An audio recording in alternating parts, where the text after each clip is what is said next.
nya wee sị na ọ ka mma na ya gwara ya nya wee kpọ nya wee sị ya biko na ya pụgologo n'ụlọ as you said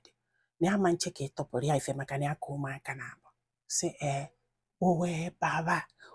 baba sị a na-akpọta gị obodo oyibo na omego ya bụ ife ọ maka na ọ na-eme nọọsụ nke nwa ọ sị m nne na ya lụ na ya fụrọkwa ego nọọsụ egwugwu nọkị afụlo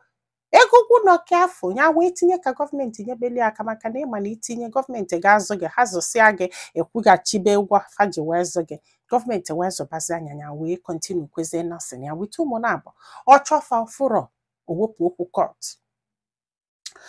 o wee gụọ lọya onye naija ya nwa gụọ lọya onye ọcha fa na-agbapụ ọkọt wee bido kpebe osi m ewee kpegide maka na ya ma nkọsi ife dis man ji ya wee mee na o nwere nke akwa kwụsie nwa lọya akwụla ọtọ n'ebie nekete kpolo akwụkwọ ya si na kọt pụọ kpolo akwụkwọ ya si na kọt pụọ ewesịa na ọ ga na-akwụ ya child support duto na ọ na-alụ ezigbo ọrụ na ego a na-akwụ ya kịta almost $2,000 n'isi ụmụaka na-aba afọ ọsị m ịfọrọ ya ọsị m na ife a ji wee wepụta akụkọ ọbụla na mgbe ụfọdụ na a ga-eji maka ịbịa obodo oyibo waba anya ịbịa obodo oyibo chụpụ dị gị n'ụlọ ịbịa obodo oyibo ime nka ịbịa obodo oyibo ime nka na ụfọdụ ada konsidazi amadatina na etu esi nwa ajọ dị na naija ka esikwe nwa ajọ dị n'obodo oyibo na mmadụ bịara obodo oyibo emere ka ọ ghara ịbụ ajọ dị maka na mgbe ọbụla ya na-ego my story ọ na-afịọ na naija ajọ dị di eme nke a di eme nke a ọdụgụ ka onye melụ nwaanyị ụdị ife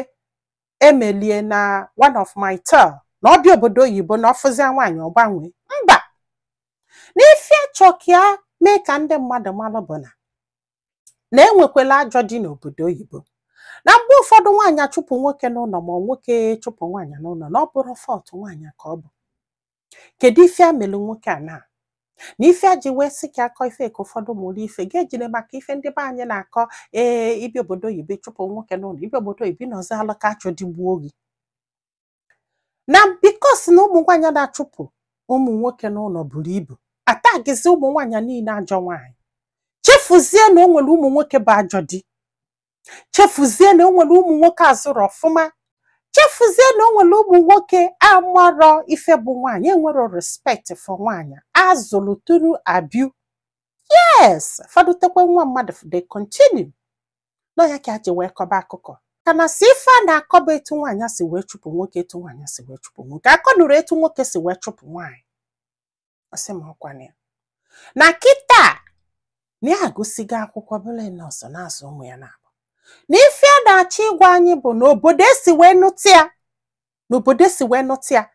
na ị na-anụ di na nwoke ọzọ ama mfe ọtọ gị unu amago Nsụka side ịghọtago na ọ bụrụ na ị na-anụ di nwoke ọzọ fe ọtọ gị ịgbaala maka ya ka ji wee na-akọla anyị akụkọ ka anyị malụ na ya bịara sobe nwoke maka na ya ka nọ na di ka anyị malụ na ya bịara asị na nwoke lafurie maka na ya nọ na di maka na ya maalụ iwu obodo fa na ya try anya ala agbụ ya mana nwoke nụnwa kwugidere agụ anụ arụ o mgbe ụfọdụ na o metụrụ aka wo once in 3 months mgbe ụfọdụ na o metụrụ aka wo once in 6 months and ọkwa 2 minutes man ya amaghị na-edi maka na ya ma mfụ nwoke ọzọ maka na ya fụ nwoke ọzọ na ya maala ife dọ na ya afọ ịghọtago maka ndị ga-asị maka na ya afụgo onye ọzọ soro onye ọzọ gbapụ menna Amibia mba na ife a bụ 2 weeks they finalized their divorce and na before nke eme na finish go nursing ya bido ọlụ na finish nursing ya last year not this year ka bidoro ọlụ wee na-arandụ ọbụ na ya na-eme ọfụma na-egogo ụlọ na ya egbu ezigbo moto na-ete ekike ara ọfụ ụmụ ya na ọbụrụ sọsọ nwaanyị na-achụpụ nwoke na nwoke na-achụpụkwana nwaanyị n'obodo oyibo na-etu esi nwa ajọ dị ebe niile ka ọ dụkwuma n'obodo oyibo afọ ịghọtago so onye ya agba ife ka ọ malụ ga-egbekwana maka na ị na-anụ dị obodo oyibo ibie nọla na chịka aka na ọkpa work do something na the only thing ị ga-azọ gị n'obodo oyibo wụ find something doing maka na imegide n'ụta ajọ dị na ọ chọkwa ịma n'obodo oyibo ka ọ nọ ọ maghị gbọchaa gị ntị nwoke na-esi nri osisi nri ọdọgbu na kabọd kpọchie jawara ọgbala olingosi ụzọ onye na-ajụkwana ya asị m efere ya na ha finalize go the divorce now di wee bịakwa kịta wee jekwe go lawyer wee na-claim the custody of the children na ọ chọrọ the 2 children maka na ọ sị gịnị na ya na-akwakozo ka a retire ka a nọziala na netebe ụmụfe anya. Akwa ifugo na ife ọ chọzi na mgbe ị narị ụmụaka na abụọ still na ọ ka na-esokwu ya na fa agbasago na di ya gwara ya pụọ n'ụlọ na ya ma nnụzi anya bụrụ sọsọ 150 times. Oge ọbụla ekwugherela ọnụ na ya da anụzi from Naija o na ya na-ebule kwa onwe for ignore all this red flag na-echekwa na ịmagonu na iwu na ọkụ test anya efere ya na. So ka m gesila akụkọ this lady eziokwu etu esi nwa ajọ di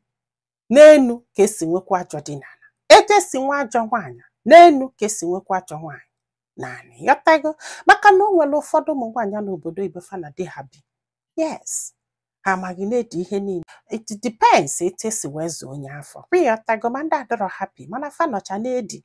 ma ndị ọ ga-abụ ha mepee ọnụ ka ọlụ gị ife ha na-apasị gịnwa ga-eji ọnụ sị ha si na di afọ pụta na onye afọ abụrụ mmadụ mana fa nọsi na-edi. Nọọ etu esi zụ gị, etu nne gị na nna gị si wee bi, ụdị mmadụ ịbụ. Nwoke nwere respect for nwaanyị ama nji maka na ọ bịara obodo Igbo respect ba nwaanyị, mba. Nwaanyị azụrụ ọfụma ama nji maka na ọ bịara obodo Igbo azụzi anya ọfụma, mba. Nwaanyị hapụrụ gị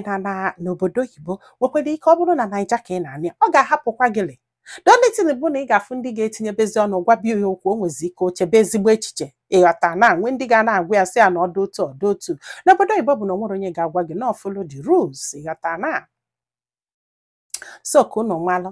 kama na ụmụ nwaanyị na-abụ mgbe ụfọdụ ịmago na nwaanyị ka fa bụ emotional beings ịghọta na. So nwanne m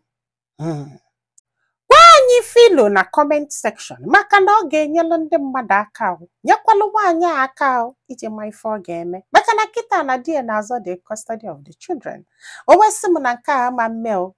na nke a ama mme maka na ọ maalụ na ọ reta ya analị ụmụaka na ya kwụbaza child support maka na ya ji ezigbo ọlụ. Kịta ọ chọzi ịreta ya maka na onye nwa na-alụ ezigbo ọlụ o jikwa ego nke ya mana ọ reta ya zi na anarị ụmụaka ya kwụbaza child support. So na ọka ebu okwe na ọ ka na-esokwu ya. Akwa ifugo ọ dịrị izi o nwere ebe ọ tọrọ ute ife a na-akpọ di na nwunye ebe ị nwetara onwe gị na-ekele Chukwu na-ayọkwu Chukwu ịghọta na ma nyekwazalụ m aka tụsa ozi a ka olu ndị ọzọ ntị. Ndị be anyị daalụ nọ ka ọ dị n'ụbọchị ọzọ.